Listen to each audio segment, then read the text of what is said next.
Jungle.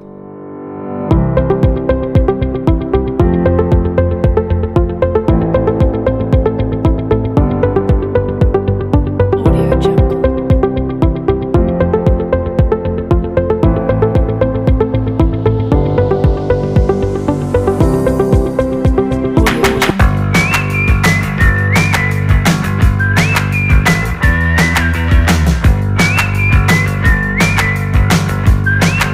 Audio Jungle.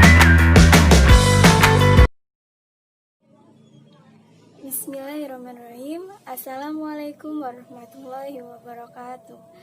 Perkenalkan, nama saya Laili Cahyani Sabila, angkatan 2019 dari program studi pendidikan kimia, mata kuliah pengantar pendidikan, Universitas 19 November.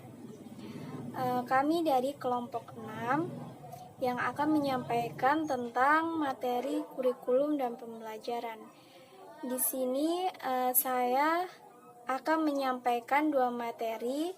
Yang pertama materi pengertian kurikulum, yang kedua itu perkembangan kurikulum dari masa ke masa di Indonesia. Langsung saja, yang pertama pengertian kurikulum.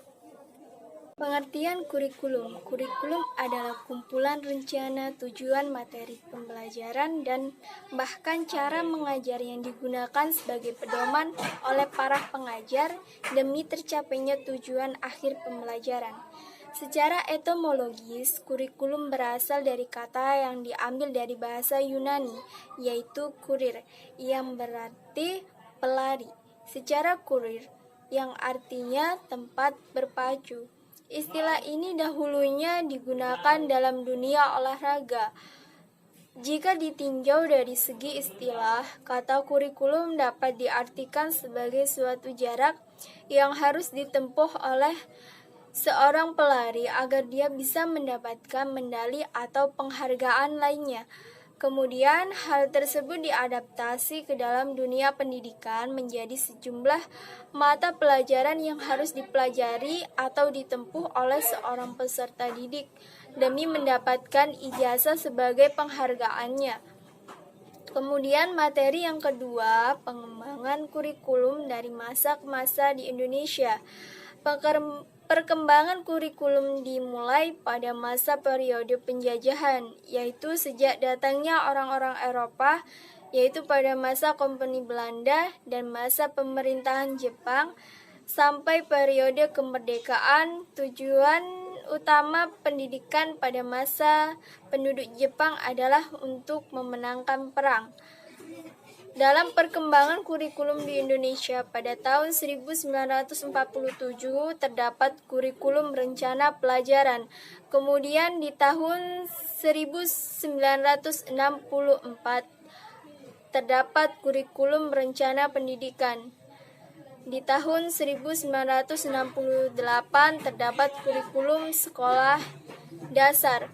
Kemudian di tahun 1973 terdapat kurikulum proyek perintis sekolah pembangunan. Kemudian di tahun 1975 terdapat kurikulum sekolah dasar. Dan di tahun 1984 terdapat kurikulum 1984. Kemudian di tahun 1994 terdapat kurikulum 1994. Kemudian di tahun 1997 terdapat revisi kurikulum 1954. Kemudian terdapat revisi kurikulum 1994. Kemudian di tahun 2004 terdapat kurikulum rintisan kurikulum berbasis kompetensi. Dan di tahun 2006 terdapat kurikulum tingkat satuan pendidikan, maksudnya KTSP. Dan di tahun 2013 terdapat kurikulum 2013.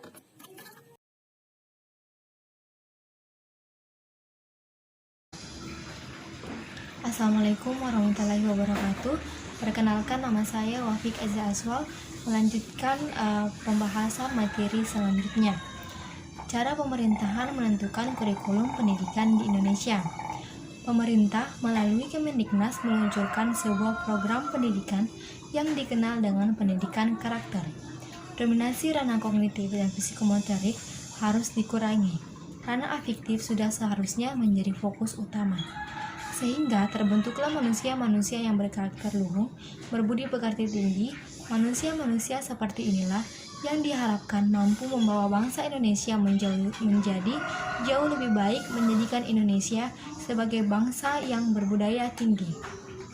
Pendidikan karakter dibutuhkan untuk mencegah setiap perbuatan-perbuatan yang tidak baik yang dapat merusak pendidikan di Indonesia. Oleh karena itu, semua peran sangat dibutuhkan untuk memajukan sistem pendidikan di Indonesia, agar pendidikan di Indonesia mengalami pemerataan, peningkatan, dan perubahan yang signifikan. Pendidikan karakter bertujuan untuk memberikan pengetahuan tentang hal yang baik dan buruk, kemudian membuat hal yang menjadi suatu kebiasaan. Budaya ini harus dipelihara agar pendidikan di Indonesia berkembang dan bisa menjadi daya saing bagi pendidikan lainnya secara global. Pendidikan memegang peranan yang sangat penting dalam proses peningkatan kualitas sumber daya manusia dan merupakan suatu proses yang terintegrasi dengan proses peningkatan kualitas sumber daya manusia itu sendiri.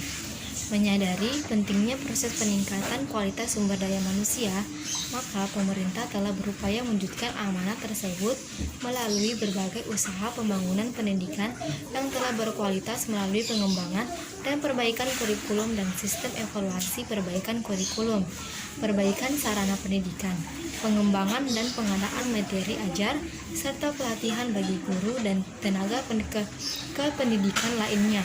Tetapi kenyataan belum cukup dalam meningkatkan kualitas pendidikan. Adapun materi yang kedua itu pengaruh kurikulum terhadap pembelajaran di sekolah.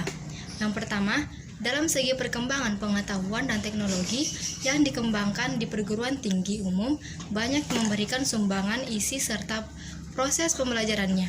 Hal ini berpengaruh dalam isi pembelajaran yang akan dikembangkan dalam kurikulum. Selain itu, kurikulum juga mendukung pengembangan alat bantu dan media pendidikan. Yang kedua, dari segi pengembangan ilmu pendidikan dan guru UPTK atau disebut juga Lembaga Pendidikan Tenaga Kependidikan. Kurikulum UPTK juga mempengaruhi perkembangan kurikulum, terutama melalui penguasaan ilmu dan kemampuan keguruan yang dihasilkan. Yang ketiga, sekolah sendiri merupakan bagian dari masyarakat, diantaranya untuk mempersiapkan peserta didik untuk hidup secara bermartabat di masyarakat. Selain sebagai agen masyarakat, sekolah juga sangat dipengaruhi oleh masyarakat di tempat atau letak sekolah itu berada. Yang keempat, dalam kehidupan sehari-hari terdapat sistem nilai baik, nilai moral, nilai keagamaan, nilai sosial, nilai kebudayaan, dan nilai politis. Sekolah berbagai lembaga masyarakat bertanggung jawab dalam pemeliharaan dan pewarisan nilai positif yang tumbuh di masyarakat. Bismillahirrahmanirrahim. Assalamualaikum warahmatullahi wabarakatuh. Pada kesempatan kali ini, saya akan melanjutkan pemaparan materi dari teman saya mengenai kurikulum dan pembelajaran.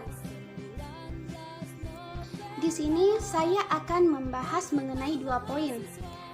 Poin pertama, adaptasi peserta didik terhadap kurikulum baru. Terdapat 4 prinsip yang harus diperhatikan peserta didik dalam melakukan penyesuaian kurikulum.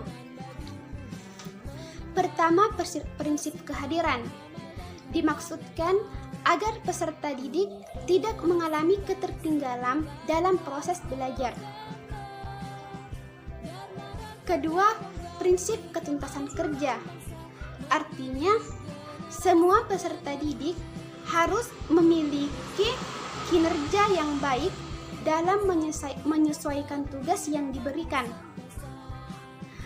Prinsip ketiga yaitu partisipasi. Artinya, peserta didik harus semaksimal mungkin ikut serta dalam semua aktivitas pembelajaran. prinsip keempat, prinsip prestasi. Maksudnya, peserta didik harus memiliki misi peningkatan capaian dalam semua aspek pembelajaran, sebab peserta didik dinilai secara individual. Poin kedua yaitu pengaruh pergantian kurikulum terhadap peningkatan prestasi peserta didik di Indonesia. Antaranya, yang pertama, peserta didik memiliki sumber belajar yang luas, bukan hanya dari buku dan guru, tetapi siswa juga dapat mencari pengetahuan dari internet, surat kabar, bahkan pengalaman sendiri. Kedua, semangat yang luar biasa dalam belajar. Tidak ada lagi siswa yang tidur di kelas dan bosan saat proses pembelajaran. Ketiga, siswa menjadi lebih aktif bertanya kepada guru dan berpikir kritis, karena dalam perubahan ini siswa diberikan kebebasan untuk mencari ilmu pengetahuan seluas-luasnya dan diberikan kesempatan untuk mengungkapkan pendapat sendiri, baik dalam proses pembelajaran ataupun dalam evaluasi belajarnya. Keempat, prestasi peserta pun semakin meningkat dengan adanya perubahan kurikulum tersebut. Oke teman-teman, itu presentasi dari kelompok kami. Apabila ada kesalahan dari penyampaian, mohon dimaafkan dan dimaklumi. Dan jangan lupa like and share video ini ke seluruh sosial media yang teman-teman punya. Wassalamualaikum warahmatullahi wabarakatuh. Goodbye. Audio Jungle.